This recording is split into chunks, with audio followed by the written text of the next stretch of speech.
ভোটের মুখে হলদিয়ায় বিজেপি কর্মী রহস্য মৃত্যু। হলদি নদীর ধার থেকে তার দেহ উদ্ধার হয়েছে বলে জানা যাচ্ছে। আমি আরো বিস্তারিত এই নিয়ে জানবো, সরাসরি কথা বলবো। বিটন চক্রবর্তী আমাদের প্রতিনিধি রয়েছেন। বিটন, কি জানতে পারছো? এই বিজেপি কর্মীর মৃত্যু হলো কিভাবে? দেখো, পরিবারের থেকে যেটা অভিযোগ করে বলা হয়েছে যে গতকাল বিকেল থেকে কিন্তু তিনি নিখোঁজ ছিলেন মহাদেব বিশ্বাস, যার নাম।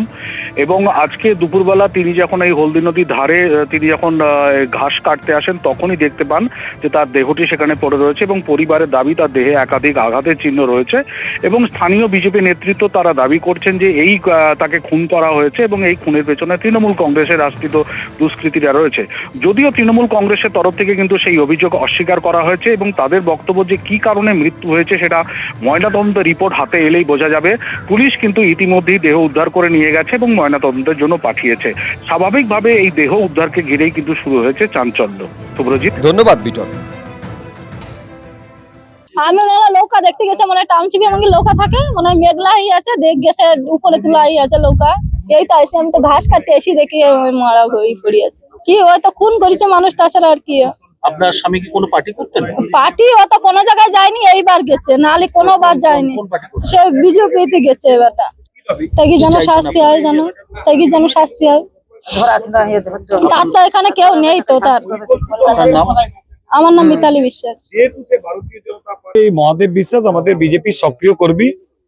মোদিজির যে আগামীকাল যে সভা আছে হলদিয়াতে, সেই সভার জন্য এলাকাতে ফ্ল্যাগ পর্যন্ত লাগিয়েছে এই বাসখানা এলাকারই বাসিন্দা।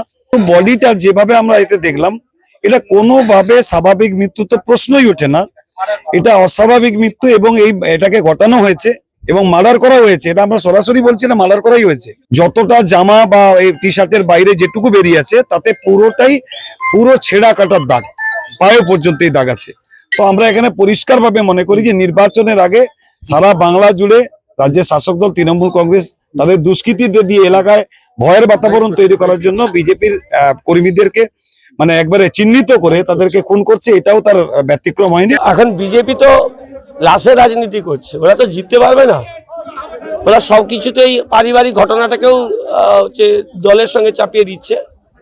ওই করে কিছু লাভ হবে না। আর ওইসব রাজনীতিটা আমাদের বিরোধী দলনেতা একদম সিদ্ধহস্ত, উনি সব ভালো জানেন, উনি করেনও শুদ্ধ। সেই জন্য ও একজনের করে আরেকজনের নামে চাপাতেও উনি সিদ্ধহস্ত। আমি ভালো করে জানবো, যেই করে থাকুক, যদি কেউ দোষী হয়, সে যেই রাজনৈতিক দল, তার কোনো পরিচয় নেই, যে বা যারা করবে তাদের বিরুদ্ধে আইনানুগ ব্যবস্থা নেওয়া হবে।